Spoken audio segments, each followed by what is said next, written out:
Assalamualaikum warahmatullahi wabarakatuh. Bagaimana kabarnya anak-anak kelas 4? Alhamdulillah, semoga kalian tetap baik-baik saja di rumah dan selalu dalam perlindungan Allah Subhanahu wa Ta'ala. Anak-anak, hari ini kita sudah sampai di pelajaran keempat yang bertema bersih itu sehat. Seperti biasa, sebelum kita mulai, mari kita berdoa bersama terlebih dahulu. Bismillahirrahmanirrahim. Raditu billahi rabbah wa bil islami dina wa bi Muhammadin nabiyya wa rasulah. Rabbi zidni ilma warzuqni fahma. Amin.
Subtema pertama, mengenal arti bersih dan sehat.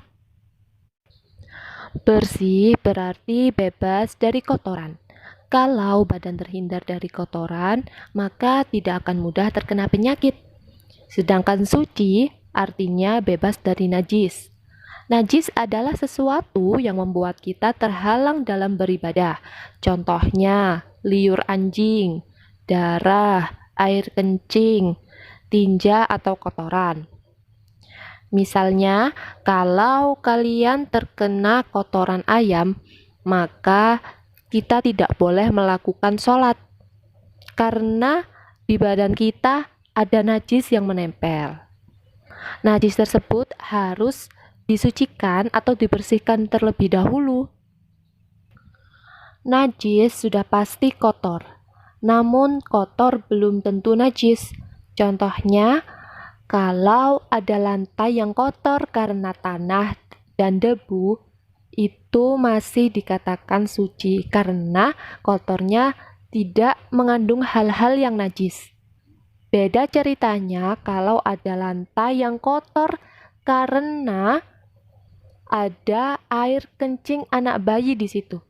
Maka lantai tersebut najis dan tidak boleh digunakan untuk beribadah atau sholat kecuali setelah lantainya disucikan.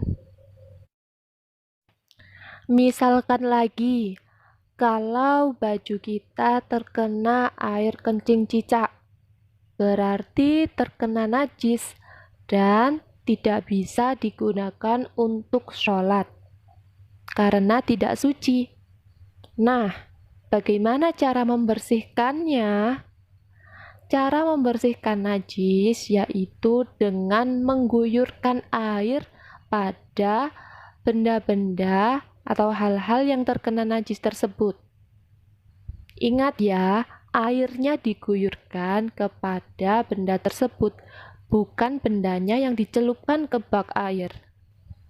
Sekarang kita belajar tentang hadas. Hadas adalah keadaan diri yang tidak suci sehingga tidak dapat melakukan ibadah.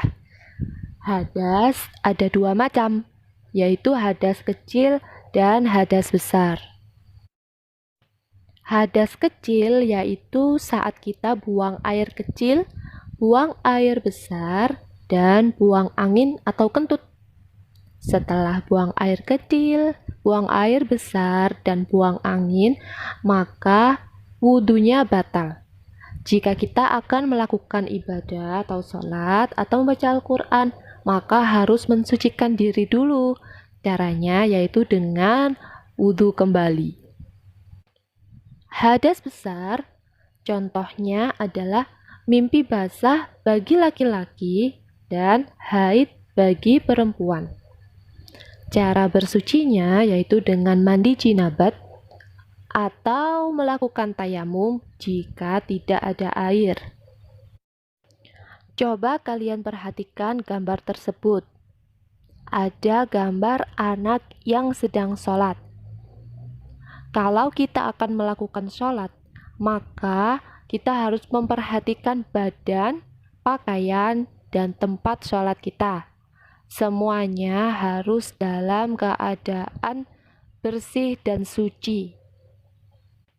Tidak boleh ada najis yang menempel di badan, di pakaian, dan di tempat sholat kita.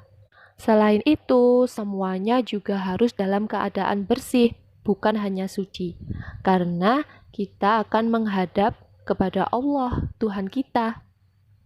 Tidak pantas kalau kita menghadap Tuhan dengan pakaian atau tempat yang tidak bersih. Jangan lupa juga untuk selalu menjaga kebersihan tubuh, karena Allah menyukai orang-orang yang bersih. Bersih itu indah, dan jika bersih maka akan membuat kita selalu sehat. Penyakit tidak akan mudah menyerang tubuh orang-orang yang mencintai kebersihan. Subtema kedua, aku senang berwudu. Anak-anak pasti sudah tahu berwudu itu yang bagaimana. Kita perlu melakukan wudhu setiap kali akan melakukan sholat dan membaca Al-Quran. Tata cara wudhu tentunya diawali dengan niat. Anak-anak sudah hafal kan niat berwudhu? Coba kita baca bersama-sama. Bismillahirrahmanirrahim. Nawaitul wudu'a li raf'il hadasil aswari fardhan lillahi ta'ala. Kemudian berwudu diawali dengan membasuh kedua tangan, lalu berkumur-kumur dengan kumur yang sempurna sebanyak 3 kali. Kemudian dianjurkan untuk menghirup air melalui hidung agar dapat membersihkan kotoran-kotoran di dalam hidung. Kemudian kita wajib membasuh muka kita. Batasnya yaitu pada dahi yang paling atas berdekatan dengan rambut, pada pangkal telinga kanan dan kiri, dan di bawah dagu. Selanjutnya, membasuh kedua lengan kita sampai pada siku. Lalu mengusap dahi dengan air sebanyak 3 kali juga. Membersihkan telinga sebanyak 3 kali pada telinga kanan dan kiri. Dan membasuh kedua kaki kita dengan air sampai mata kaki. Setelah wudhu, jangan lupa untuk berdoa.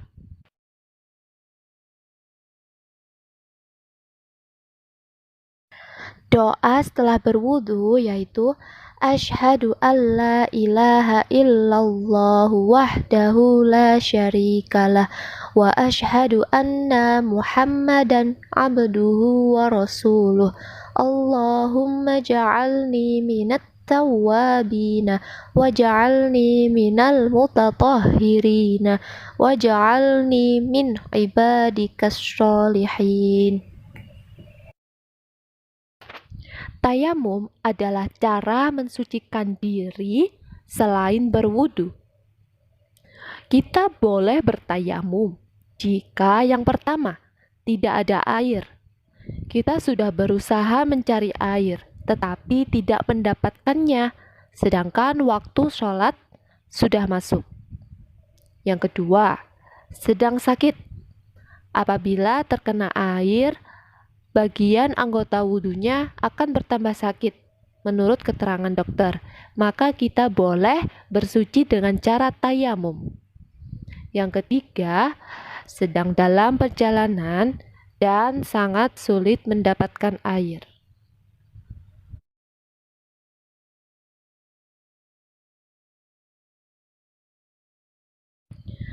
Tata cara tayamum. Yang pertama, berniat tayamum untuk melakukan sholat fardu. Niatnya yaitu nawaitu tayamuma listibahatis sholati fardhan lillahi ta'ala. Yang kedua, mengusap muka dengan debu yang bersih. Lalu letakkan 2 tangan pada debu dan usapkan ke wajah. Yang ketiga, mengusap 2 tangan sampai siku dengan debu yang bersih. Untuk lebih jelasnya, kalian juga bisa melihat video praktek tayamum di video selanjutnya. Baiklah anak-anak, itu tadi materi tentang pelajaran keempat yang bertema bersih itu sehat. Semoga anak-anak bisa memahaminya ya. Kalau begitu, sampai jumpa di materi berikutnya. Video ini Ibu cukupkan dahulu. Assalamualaikum warahmatullahi wabarakatuh.